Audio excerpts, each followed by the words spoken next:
The Pyro system, located on the fringes of known space, is a place where survival is anything but guaranteed. The sun here burns hotter, sending unpredictable solar flares that can fry any electronic system within moments. The planets are no less hostile, often plagued by toxic atmospheres and volatile terrain.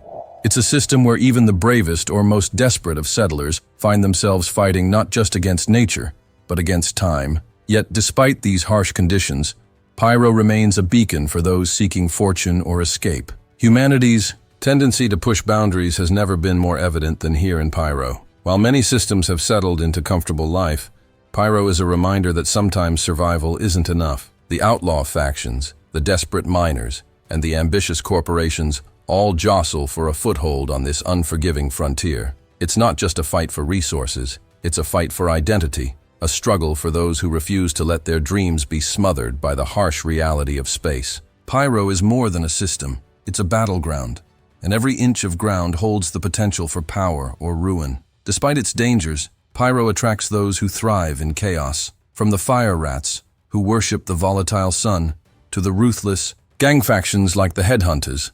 Pyro is a haven for those who believe they can conquer the stars or burn in the process. But even these outlaws know that survival here is a delicate balance. Control over trade routes, resource hubs, and strategic outposts shifts constantly, and power is never guaranteed. It's a system that teeters on the edge, where one misstep could mean annihilation, and only the most cunning or ruthless stand a chance at survival.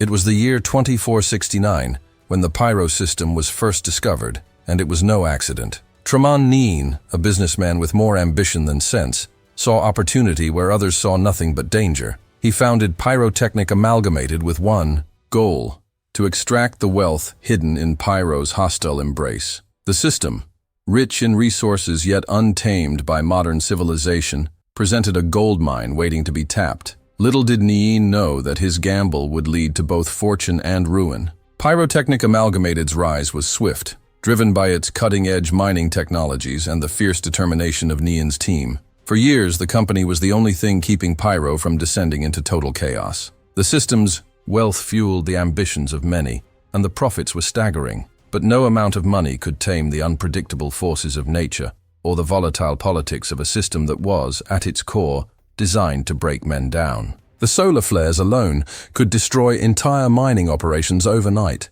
making even the most lucrative veins of ore feel like a cruel joke. However, it wasn't just nature that proved to be a foe. As Pyrotechnic Amalgamated's influence grew, so did the competition. Rival mining corporations, local criminal factions, and even government entities began to circle like vultures, eager to stake their claim. By 2563, after years of overbidding on mining rights and an industry downturn that crippled the company's finances, Pyrotechnic Amalgamated was forced to declare bankruptcy. The once thriving mining empire collapsed, leaving its workers stranded on a frontier that had no mercy. When Pyrotechnic Amalgamated crumbled in 2563, it was more than just a financial collapse. It was a complete disintegration of order within Pyro. What had once been a tightly controlled mining operation turned into a wasteland of abandoned stations and derelict ships.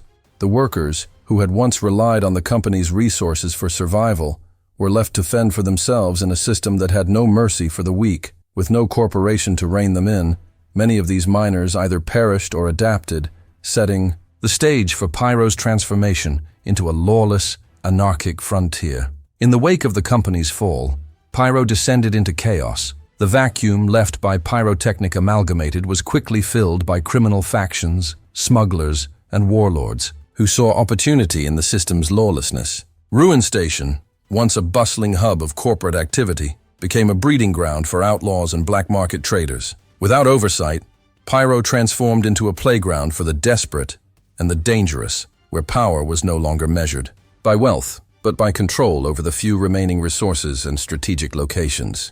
By the time the last remnants of Pyrotechnic Amalgamated faded into the void, the system had been forever changed. What was once a hopeful venture for expansion and wealth became a symbol of humanity's inability to tame the wild frontiers of space. The corporations and governments that had once seen Pyro as a promising opportunity now viewed it as a cautionary tale. But for those who called Pyro home, whether by choice or circumstance, it became a new beginning. albeit one that came with a heavy cost. When Pyro shed its last remnants of corporate control, it quickly devolved into a lawless abyss. No longer bound by the restrictions of corporations or government oversight, the system became a breeding ground for chaos. Outlaws, criminals, and those with nowhere else to go flocked to Pyro, attracted by the promise of freedom and the lack of rules. It wasn't long before these factions began fighting each other for dominance, each one carving out their territory. Amidst the ruins left behind by Pyrotechnic Amalgamated,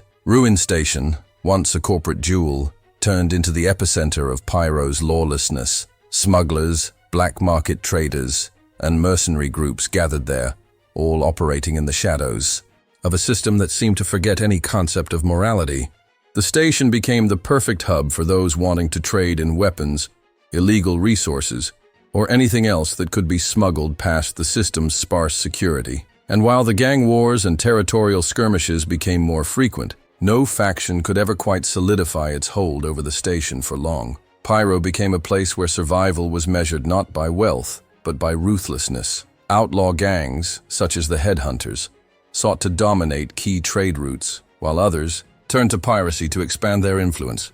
And as the system's power struggles raged on, the once pristine mining colonies became nothing more than forgotten outposts, lost to time and warfare. The future of Pyro seemed uncertain, and yet, in this chaos, some still saw opportunity. The question wasn't whether Pyro could be saved, but who would control its fate. Amidst the chaos and violence of Pyro's lawlessness, one faction stands out for its unique devotion, not to wealth or power, but to Pyro's volatile sun. The Fire Rats, a religious cult, revere the Pyro star as a living deity. Their beliefs are centered around the idea that the sun's furious solar flares are a divine force, purging the weak and blessing those who are strong enough to endure its wrath. To them, pain is a sacred offering, and each self-inflicted burn from the sun's radiation is a testament to their unwavering devotion. The Fire Rats are not just a band of fanatics. They are a formidable force in Pyro, operating with a fervor that few other factions can match. Their ranks are filled with survivors who have given themselves fully to the teachings of the so-called Prophet of Pyro. This mysterious figure, said to have foreseen the downfall of Pyrotechnic Amalgamated and the rise of the system's chaos, is regarded as a divine messenger. It is through his guidance that the Fire Rats have thrived, establishing themselves as one of the more dangerous and unpredictable factions in Pyro. Their influence is not to be underestimated, though their ways are seen as barbaric by some. The Fire Rats operate outside the traditional norms of faction rivalry, often resorting to extreme measures to prove their devotion and gain power. It is said that they have control over a number of key outposts, using both fear and faith to maintain loyalty among their followers. However, even they know that Pyro is a system where only the most ruthless and adaptable can survive, and their faith in the Pyro star may one day be their undoing. In the midst of Pyro's endless conflict and chaos, the Rough and Ready gang carved out their own unique niche. Unlike the fanatical Fire Rats, the Rough and Ready gang operated with a sharp focus on business, turning the system's lawlessness into a profitable empire. Originally defectors from the notorious Headhunters, they seized control of key refueling stations and supply hubs, creating an essential network that kept Pyro's many factions running at a price. For the Rough and Ready, everything was about the deal, and their survival depended on controlling the resources that others needed to stay alive. Their ruthless efficiency has earned them both respect and fear, as their grip on Pyro's fuel and supply chain is unshakable. While other gangs squabble over territory, the Rough and Ready keep a careful distance, choosing instead to maintain a monopoly on Pyro's most valuable commodity. But don't mistake their pragmatism for weakness. They've become adept at leveraging their position, extracting exorbitant fees for supplies and fuel, and always keeping their enemies close. Their headquarters, a heavily fortified station, serves as both a supply depot and a ruthless marketplace where power is bought and sold. While their business practices may be cold and calculated, the Rough and Ready know that their influence is limited. Pyro is a volatile system, and even the most organized factions are at risk of being swallowed by the chaos. That said, the Rough and Ready are not blind to the danger. Their alliance with other factions is often tenuous, and they know that maintaining control over Pyro's essential resources is key to their continued survival. In a system where everyone is trying to stake a claim, the Rough and Ready have learned that sometimes being the ones who hold the fuel means you hold the power. In 2944, a new force emerged in Pyro, one that would reshape the system's power dynamics for years to come. Xenothreat, a militarized faction with a ruthless ideology, seized control of Ruin Station and solidified their dominance over the region. Unlike the disorganized gangs that came before them, Xenothreat operated with military precision, utilizing advanced weaponry, capital ships, and a sense of order that had been completely absent in Pyro for centuries. They were not merely outlaws, they were conquerors, intent on imposing their will on a system that had long been left to rot. Their rise was swift and brutal. Xenothreat's leadership, deeply rooted in conspiracy theories, believes that the United Earth Empire, UEE, is secretly controlled by non-human aliens, a paranoid ideology that drives their xenophobic ambitions. With a clear goal in mind, establishing a militarized, authoritarian regime, Xenothreat began systematically purging anyone they deemed a threat, including rival factions and dissidents. Their operations were marked by deadly efficiency, and, soon enough, they had established themselves as the de facto rulers of Pyro, using intimidation and force to keep the system in line. But Xenothreat's rule has not gone uncontested. While their grip on Pyro is strong, the system's many factions have been forced to adapt in response. The Headhunters, the Fire Rats, and the Rough and Ready all operate with varying degrees of resistance to Xenothreat's influence, knowing that their dominance could be threatened at any time. For Xenothreat, maintaining control means constant vigilance, for even in a system as fractured as Pyro, one misstep could trigger a rebellion that would bring everything crashing down. Amidst the lawless chaos of Pyro, a flicker of hope began to emerge in the form of an idealistic movement known as Citizens for Pyro, CFP. Led by Monsieur Hartford, this group sought to establish order where none existed, focusing on rebuilding safe settlements and fostering legitimate trade. Hartford and his followers believed that Pyro, despite its reputation as a dangerous wasteland, still had the potential to become a stable and profitable system. Their vision was simple: transform Pyro from a lawless frontier into a place where humanity could thrive, if only they could break free from the grip of criminal factions.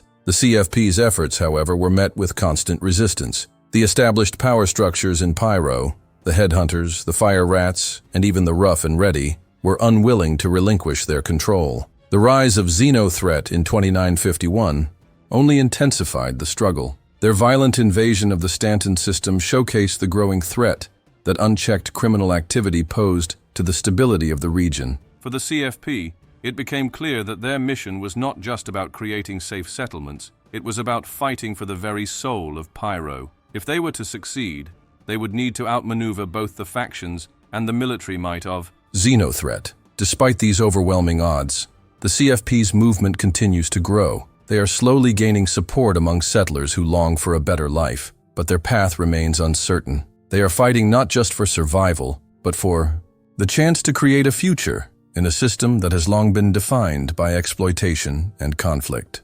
And as the factions of Pyro continue their deadly power struggles, it's clear that the future of the system will be determined by the outcome of this ideological battle, one that may very well decide whether Pyro remains a barren wasteland or transforms into a beacon of hope for humanity. Today, Pyro remains a volatile and dangerous system, a true battleground, where the forces of lawlessness and order collide. The Headhunters, ever hungry for power, continue to expand their criminal empire, seeking to dominate the system's trade, routes, and resource hubs. Meanwhile, the Fire Rats cling to their fanatical beliefs, their worship of the Pyro Star driving them to acts of violence and devotion alike. The Rough and Ready gang, ever the pragmatists, maintain their fuel monopoly, ensuring that Pyro's numerous factions remain dependent on their supply network, while also keeping their rivals at arm's length. At the same time, Xenothreat's militarized rule casts a shadow over Pyro, their authoritarian grip tightening with every passing year. Their xenophobic ideology and their brutal suppression of dissent make them one of the system's most feared factions. Yet even they face challenges. The Citizens for Pyro, CFP, are gaining ground, their efforts to bring stability to the system challenging the status quo. With every new settlement they build and every piece of territory they claim, the CFP inches closer to their vision of a safe and prosperous Pyro, one free from the endless gang wars and rampant piracy that have long defined the system. But Pyro's future is far from certain. As each faction strives for dominance, it becomes clear that the system's survival depends on who ultimately controls its key locations and resources. Will Pyro remain a playground for criminals and warlords, or will it evolve into something greater, something more stable? The struggle for power continues, and with every passing day, the fate of the Pyro system hangs in the balance. Well, now that you've heard the legends, the chaos, and the struggle for dominance in Pyro, what do you think? Do you believe Pyro can ever change? Or is it doomed to remain a battleground for outlaws and mercenaries? The fate of this volatile system hangs in the balance, and we've only scratched the surface. If you want to uncover even more secrets, delve deeper into the story of Pyro's factions and see how this all plays out. You know what to do. Click on the next video to continue the journey, and don't forget to subscribe and turn on notifications, because you won't want to miss what's coming next. Pyro's story is far from over, and who knows what'll happen next.